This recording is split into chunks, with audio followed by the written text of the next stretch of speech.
Niin metsä vastaa, kuin sinne huudetaan in Finnish. And the translation is lying somewhere.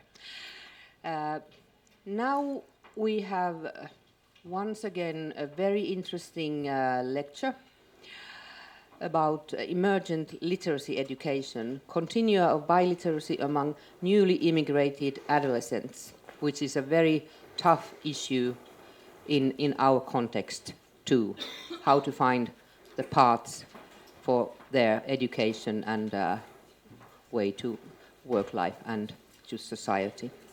And we have here university lecturer, PhD student in Swedish as a second language, Anna Winlund, who is working at the University of Gothenburg. And I know one personal or private thing about her, which I'm going to reveal. I assume that he is fond of our world-famous director, Aki Kaurismäki, because she has some plans for the weekend. Yeah. And another thing which I'm going to reveal is that after Anna's lecture, we'll have a bonus presentation by Alma Rauer. Yeah, I try to pronounce it. Thanks. Yeah, that's enough, Anna. And yeah, so also from University of Gothenburg, and she's telling us about a project called Mamma Forum. And I have to say that in Finland we have this website called Homma Forum, where persons unlike us will give their opinions of immigrants and so on. So better Mamma Forum than Homma Forum. Yeah, okay. Please, Anna, stage yours. Tack. Okej, huvudpäivä. Hej, jag heter Anna Winlund och jag kommer från Göteborg där jag är doktorand i svenska som andraspråk och på institutionen för svenska språket. Och jag skriver min avhandling om nyanlända ungdomar med kort skolbakgrund. And I will present this thesis in English so that you can follow. First of all, I want to say that I'm a big fan of Finland. I'm a big fan of Alfarådet. So it's a perfect combination to be here today, and I thank you for inviting me. And particularly thank you to you, Katri, who is the mastermind, I think, behind this conference and who organizes so beautifully. Yes. Thank you. We are in this together. Yes, we are in this together. Okay, and I have the perfect slot here right after lunch when all of you want to go for a walk or for a sleep. But I will try to keep you awake. I have my headset, so I will dance or something if I need to. If you have to close your eyes, just do that. As long as your ears are open, it will be fine, I think. So I will tell you about one of my articles in my thesis. I'm writing, it's called a compilation thesis. Sammanläggningsavhandling in Swedish. It means that you write articles, 3 or 4 or 5, and you put them together and you write an overcoat to synthesize your results, and that's your thesis. So you can compare that to when you write a monography, which is like a book. When you have that's more like a whole story, so to say. So I will present one of those articles today, the first article, and it is about emergent literacy instruction and the continua of biliteracy among recently immigrated adolescents in Sweden. So we had 1 hour together, but I thought it was a little bit too long just with me. So that's why we also have Alma coming in later, Alma who is a colleague of mine and who's going to tell you about a very interesting project, a prize-winning project at our university. So I will tell you a little bit about my research, but I think your focus is mostly what's happening in the classroom. So we'll try to go into the classroom and I'll take you there with me and we'll see some of the examples of how this teacher work with these adolescents. So I can use this. So I'll just tell you a little bit then about the background and about my research questions, theoretical perspectives, and my methods, and then talk more about the article. So, in Sweden, as in many other countries, particularly, or not least, I mean, in the north, we have an increase of young immigrants coming to Sweden. And if they are between 16 to 19 years old, they go to what is called språkintroduktion in Sweden. It's a language introductory school often. Sometimes it's just language introductory groups in a normal, regular school.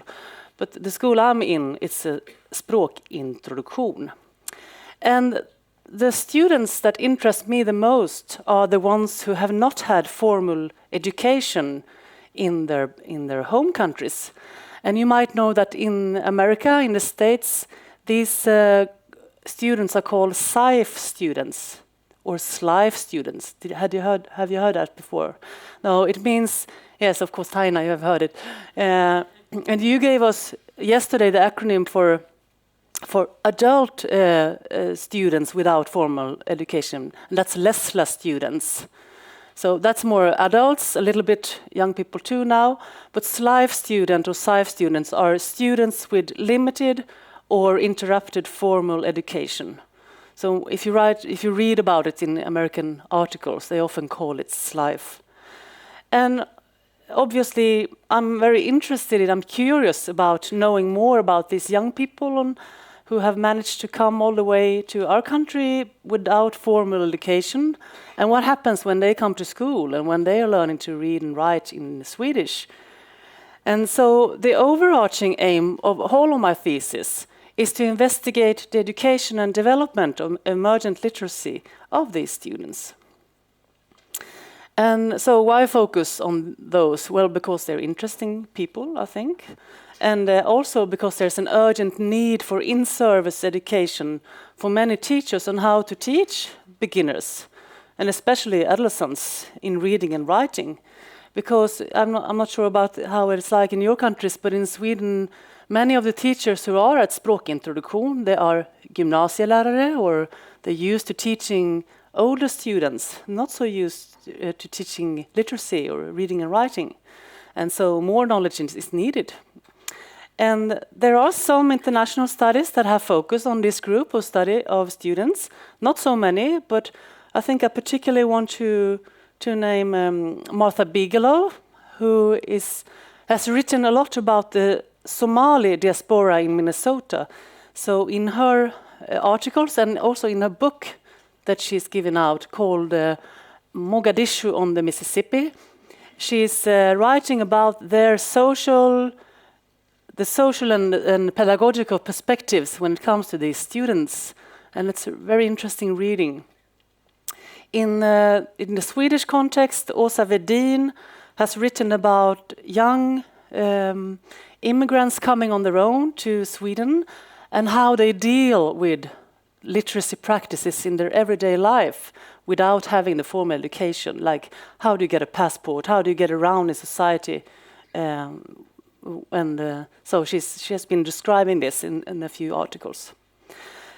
But there has not been so much studies about school or this group of category students in school, and so more knowledge is needed overall about adults and about young people. So there's much research to be done if you're interested. A challenge, I think, a little bit is to avoid a deficit perspective. I mean, it's very easy to do research on what is missing and what is lacking, because what is missing is formal education and all sorts of things that come with that. But of course, there are also other things that is important to see and to try to lift up. And I'm trying to have that perspective in my thesis. So the purpose of the article that I'm going to present to you is to investigate how the students engage in the literacy practices of the instruction and how they are supported by their teachers in doing so. So in this thesis, I view literacy or literacies as social and interactive practices.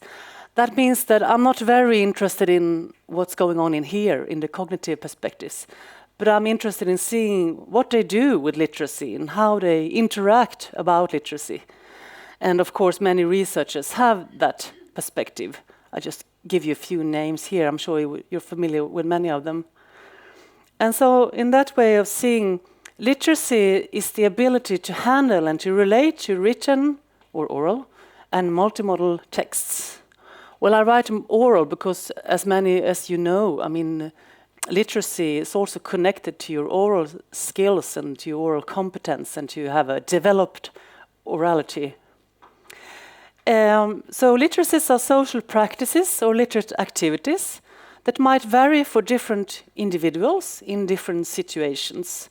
And that's the kind of literacy that they would study in the new literacy studies that started maybe in the 80s, you know, with Heath and Streets and so on.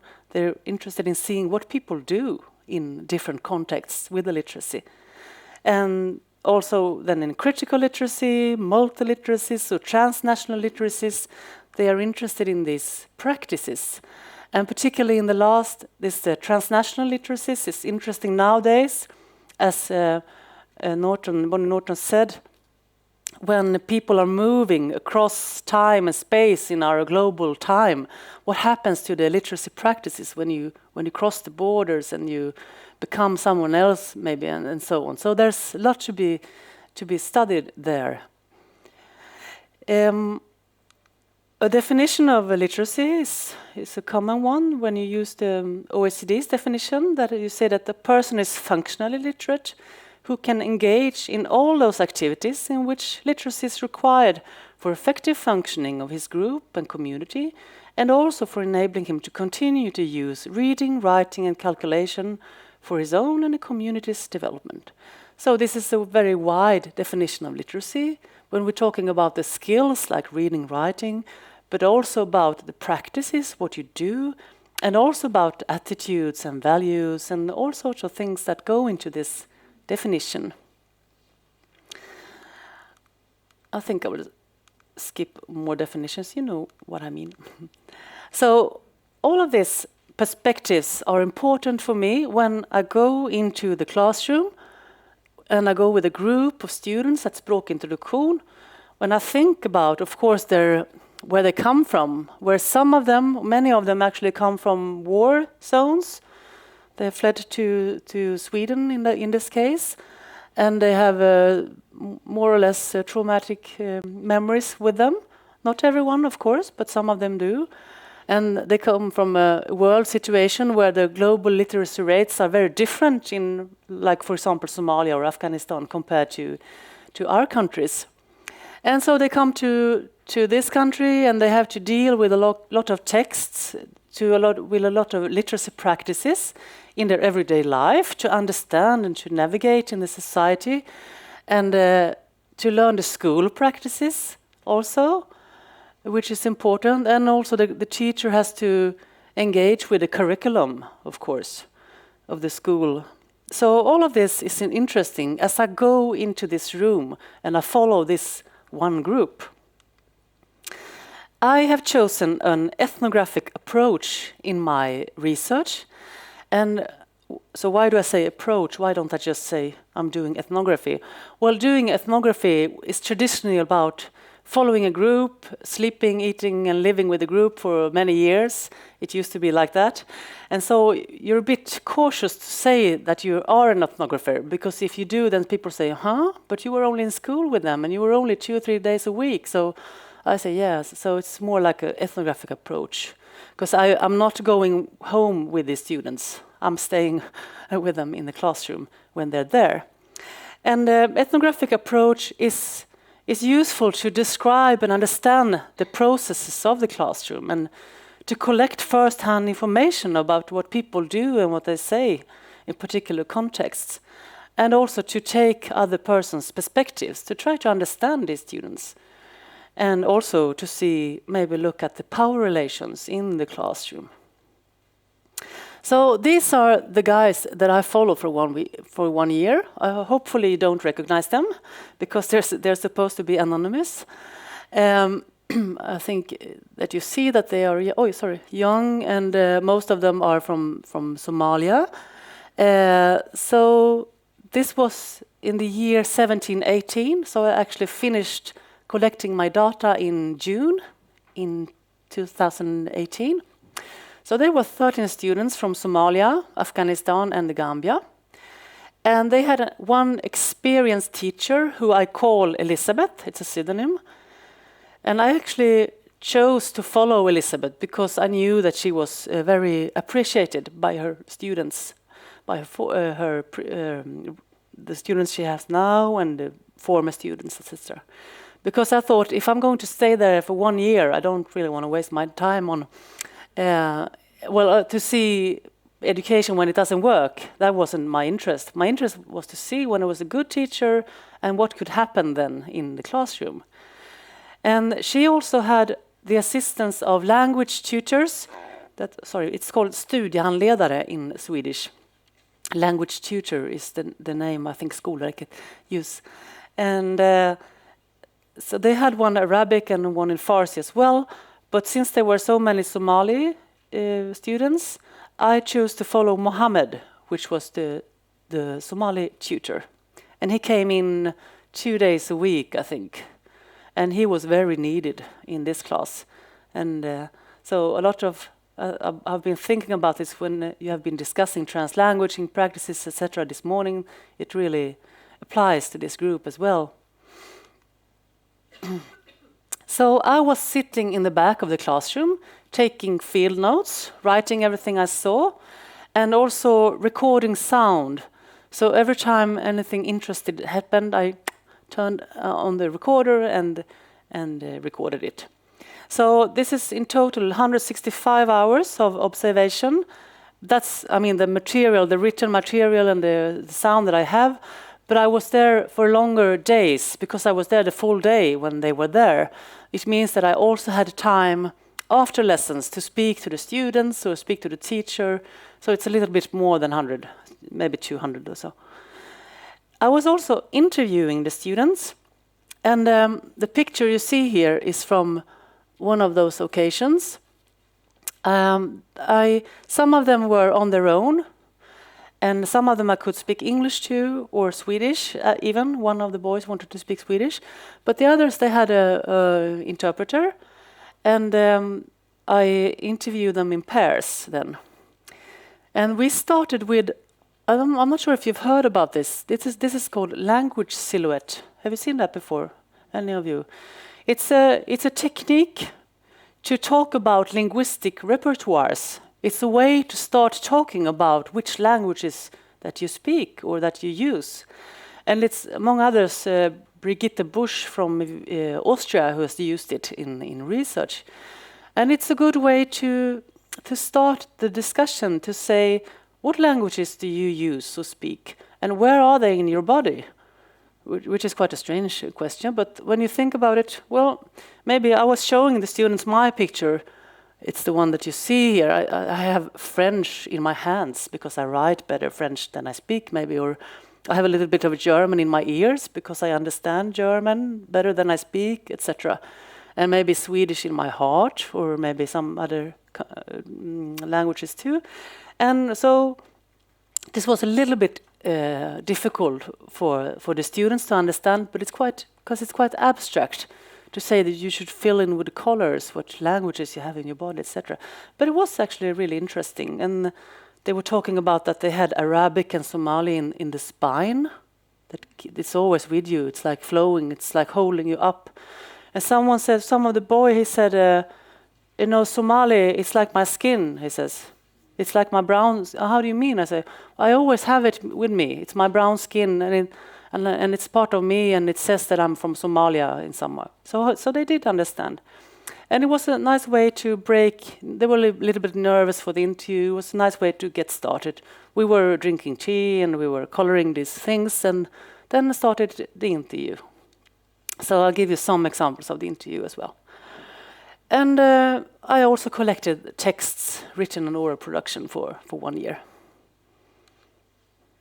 Am I talking too quickly? Is it okay? So, the challenge, of course, is to participate here and to be with the students, but to try to avoid to go native. I cannot be one of them. I have to take my distance, So Hammersley would say that the essence of ethnography is the tension between trying to understand people's perspective from the inside while also viewing them and their behavior more distantly. And of course that's the challenge of the researcher. Also, you can't just go in and see what you see, but you have to have some theories with you. So I would call this a theoretically informed ethnographic study, where I had some model or some thoughts, theoretical thoughts about what I saw. And then when you're in there at the field, you can change these perspectives. But that's how ethnography works. That's the beauty of ethnographies, that it's open, but still you can't just do anything, sort of. So that's about my method and theories and so on. So I'll show you some of the results.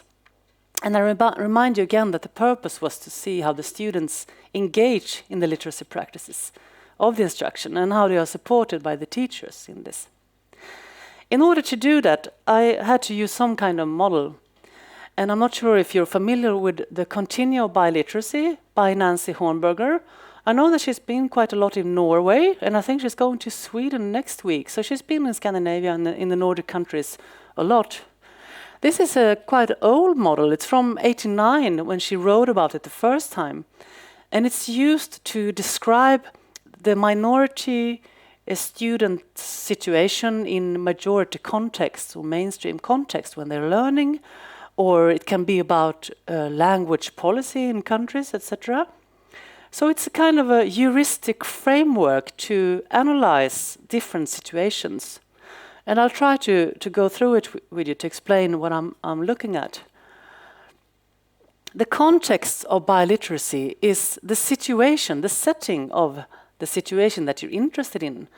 Is it a micro context? Is it like two persons speaking to each other? Or is it more a macro context with more people involved, a group, or maybe even a country or a school or something like that? Is the literacy going on oral or literate? Is it multilingual or monolingual? That's interesting when you talk about the translanguaging practices as well. And how about the media? How about the languages involved? Are people, for example, learning languages simultaneously or successively? And how about the structures? Are the languages similar or dissimilar to each other?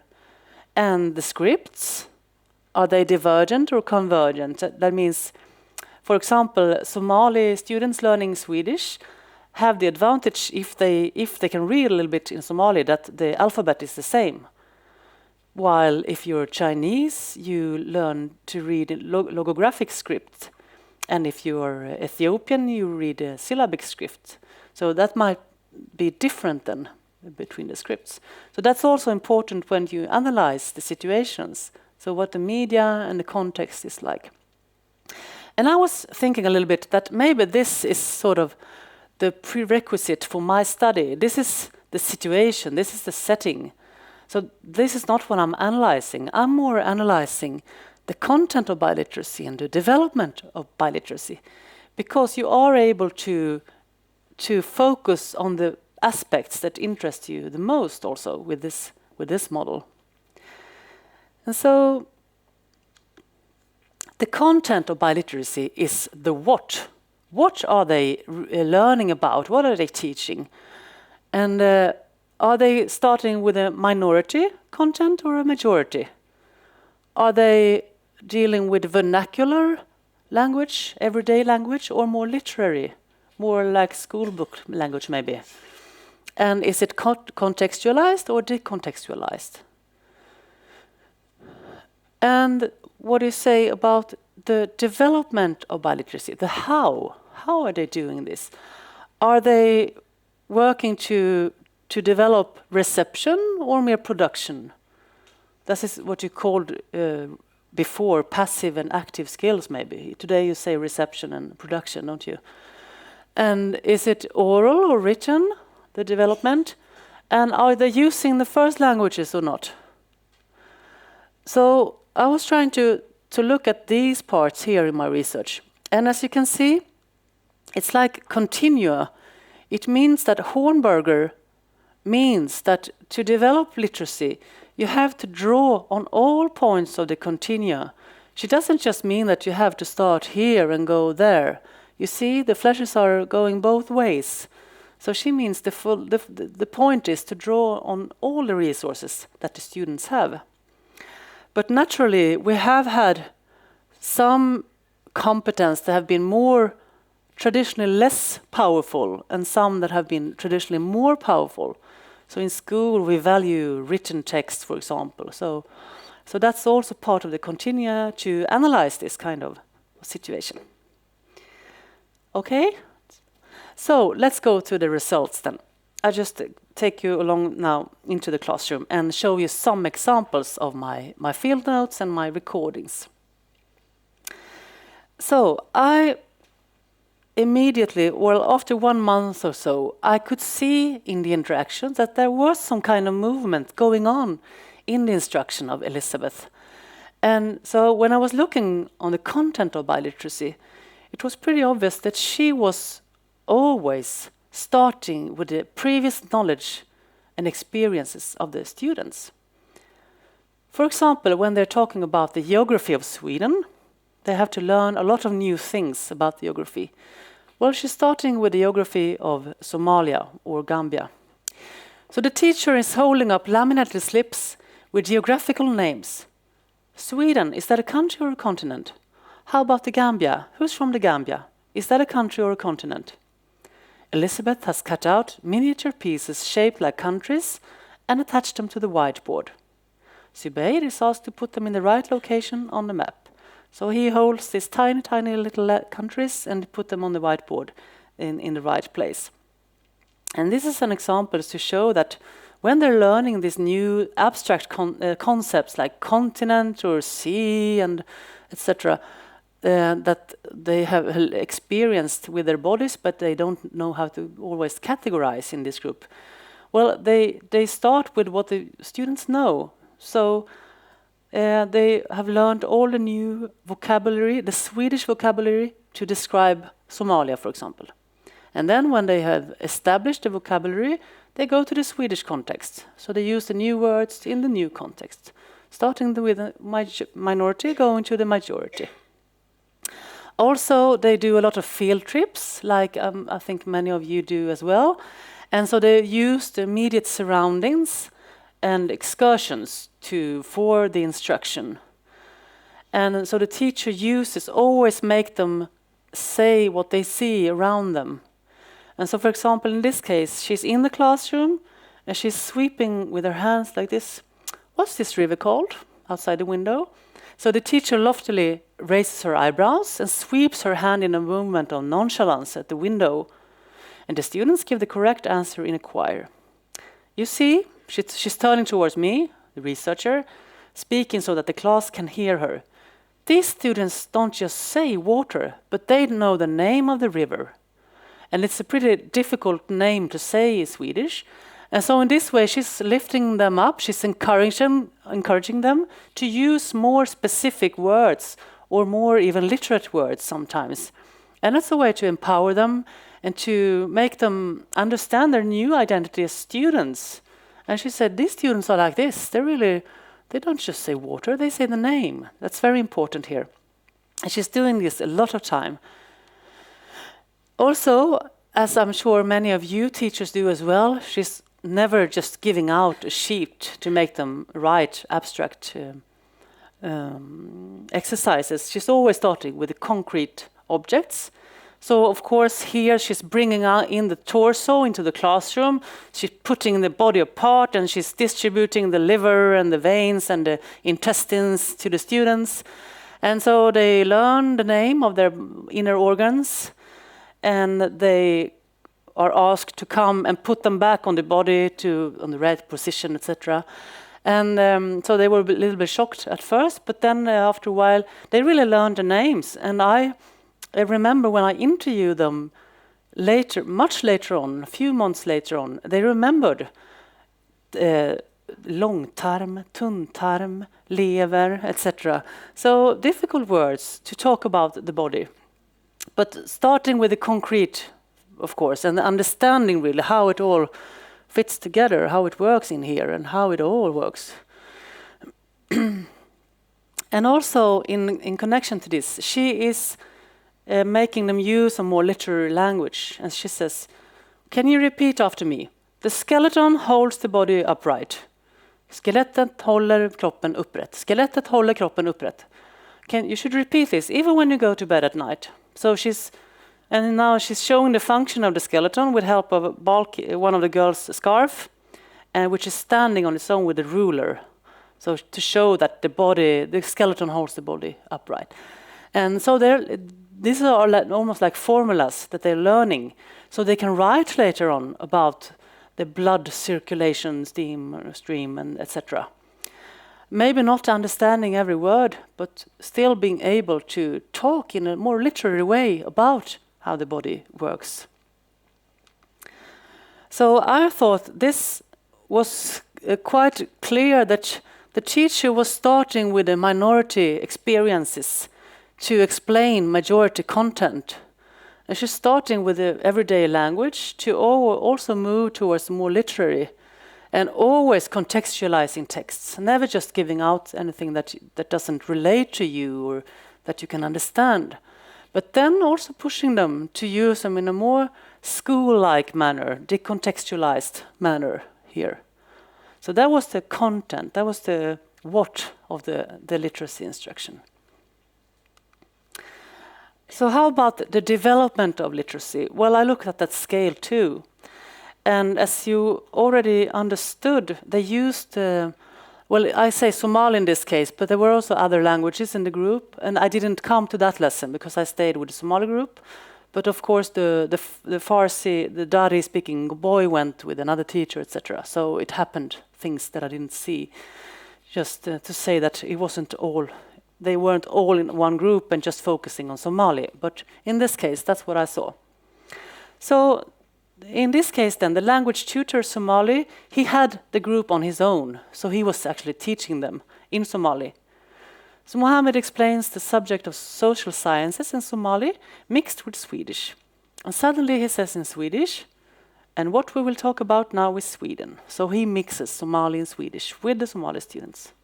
So they seem to talk about the Swedish geography, cities, the capital Stockholm, inhabitants, the highest mountain and the rivers, filling in concepts in their booklet. I hear him say in Swedish, there is no desert in Sweden. So then I have established this difference between the countries. And of course then establishing concepts in Somali so that they understand what we're talking about before introducing the Swedish concept, which makes us win a lot of time and avoid misunderstandings. Irina talked about using the body a lot, and this is, I think, what every teacher do at this stage in emergent literacy instruction, and also Elizabeth. Of course, she used pictures, film, movies, etc., but very predominant feature of her education or instruction was to use her body because she loved theater.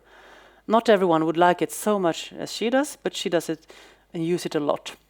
So every time she's establishing new concepts, she's like playing little theatrical scenes, and she's also using it to make them segment the words, to see the syllables, which is part of the words.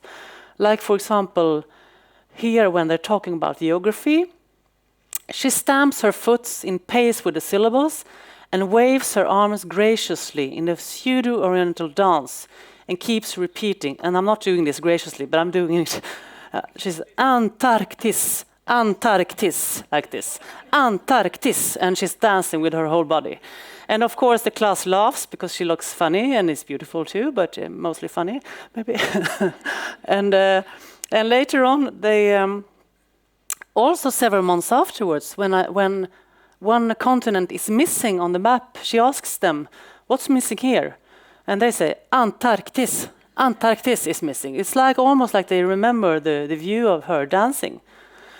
And I see that it's very important. I mean, it could seem just like a little thing you do, but it's really, when you don't have access to Somali, when the language tutors aren't there, of course you have to use other resources, and that's what she do.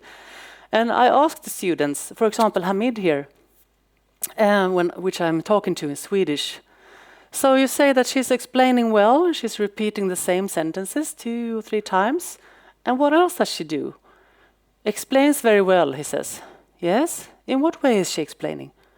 And he's laughing. Difficult. It's very difficult for him to explain to me in Swedish what he means. But he means that he can understand when she's explaining. So I says, yeah, it's difficult to explain to me. On dance or then many students understand. Not just read 2 or 3 times, he says. Okay, so he and also other persons say this about Elizabeth. She's a good teacher because she knows how to make us understand using her whole body. So in that way, well, since the students are allowed or invited to use their first language, they can also produce quickly oral texts and also written in Somali if they want to, but it could also help them to understand the concepts in L2 and also understand the L2. So it means that all of these scales, they have an impact on each other and they help the development when all of the resources are used, when you try to draw on all of the continua here. And what did I want to say? I just lost it. Yeah, we just continue. So this is how they did it. So this was the what, and this was the how they did it. Yeah, I want to say this. On the oral written scale, I mean, I told you this was from in 89, this model, and at that time you didn't speak so much about other semiotic modes. I mean, since then there's been an explosion of talking about multimodality and using all sorts of modes. And Hornberger too thinks that this could include that here. So when you say oral written, you don't just mean speaking or writing, you mean using all sorts of, gestures and music and everything comes in here. And as I say also, this is like a heuristic model. You can't measure exactly what's going on, but you see that something is going on, some kind of movement is going on. And that's what you can see with this model. Now, I was looking, as I said, for the what and the how. So the content and the development of biliteracy. But I saw something that was not so easy to fit within these scales. So I call this category the realm of the beside. What is sort of beside my little model here? And that's the interpersonal relations in instruction. Because you could see that was a really important factor or ingredients in the instruction was the relation that the very loving relationship that Elizabeth developed with her students. So I'll give you some examples. They are out in a field trip, as they do a lot of time. When they come back to the classroom, they're talking about the pictures that the students have taken with their iPads. And so she's making them name what they see, as I told you. And so here she says, so they're talking about what the persons in the photos look like. Are they smiling or laughing? And what's this called, asked Elizabeth. A jetty, en brygga. Some students respond, wow, she looks impressed by the knowledge. And look here now, pointing at the whiteboard. And they talk about the streets, the jetty, people, water. Here come 3 pretty girls, Elizabeth says, while walking in a feminine way, moving her hips. And now this is the concept she established early. It's like talking about girls like this. Here comes 3 pretty girls, she says, so she's going like this. Here comes 3 pretty girls, and that's to show how beautiful the Somali modern women are, to show that. So the class laughs because they have seen this sketch before, so they know that she means girls now when she's walking like this. She established in September, in the beginning, now it's a bit later on. So everybody's happy, they have nice shoes, nice boots, nice dresses, striped and patterned. Right, Adam, aren't they pretty?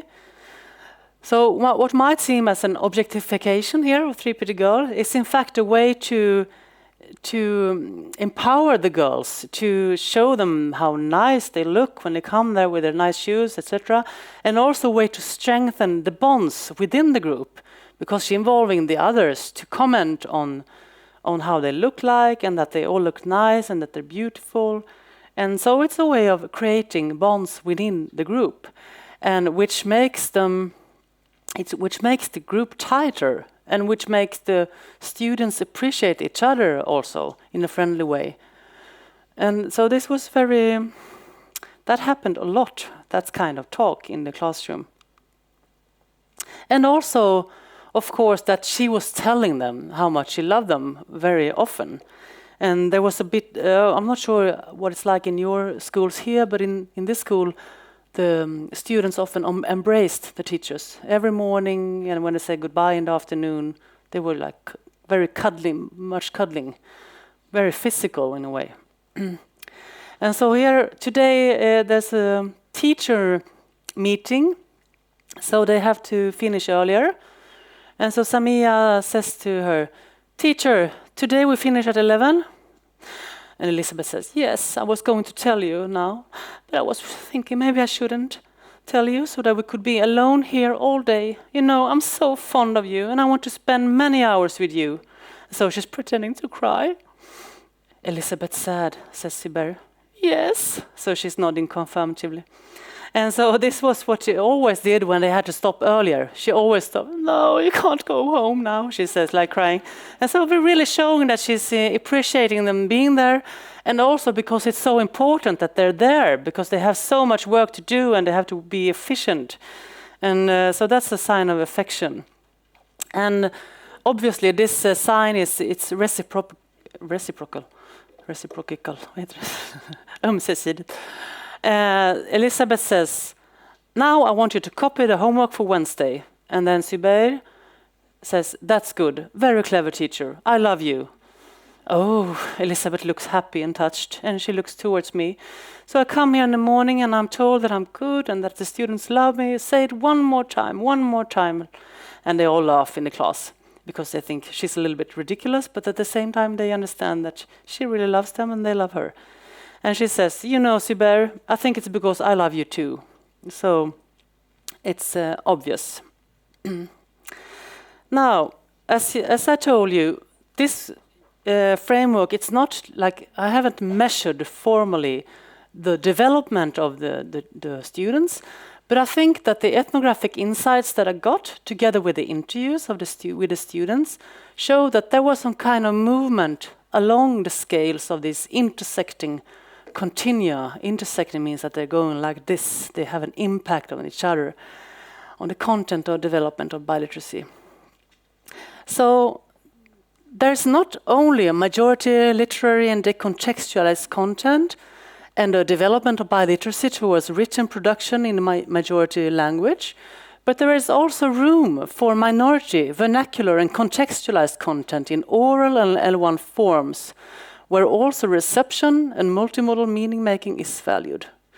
So this movement sort of to the left of the scales seems to give the students the understanding, motivation and security they need to be able to also be able to move to the right on the scales. But these competence also have a value on their own, because literacy practices are not only about writing and reading in traditional sense, but about using a variety of modes. And so this permits the students to use their strengths and resources, which can support their agency within the school system and the set curriculum. So it motivates them to engage with the norms of educational institutions. In this process, as you saw, it was difficult to fit in the interpersonal relations within the model, but I think it helped the movement itself, and it pushed them in a way, and encouraged them. So teachers teach in different ways, and not everyone is like Elizabeth. But I think still that this back and forth movement on the continua seems to carry a potential for learning. And the teacher's support, which was characterized by an effort to use the students' resources while simultaneously being quite demanding, seems to facilitate these iterative movements. And in this context, it's very important to have a tutor speaking the students' L1, as we saw, as we've been discussing today as well. how about the model? Does it work to analyze this context? Well, I thought that it did help to illuminate that contextualizing new knowledge and making content concrete renders the processes of educational institutions intelligible, understandable to students. And it also helps to avoid a deficit perspective. Because, I mean, if you do draw on all the points here, then you don't just have to focus on maybe what's not always working. But you see that literacy is about so much more, and it's helped with the development. And so, as I said, the interpersonal relations seem to facilitate this movement. And so, through this mutually respectful relationship, Elisabeth pushes the students to expand their linguistic repertoires. Thank you.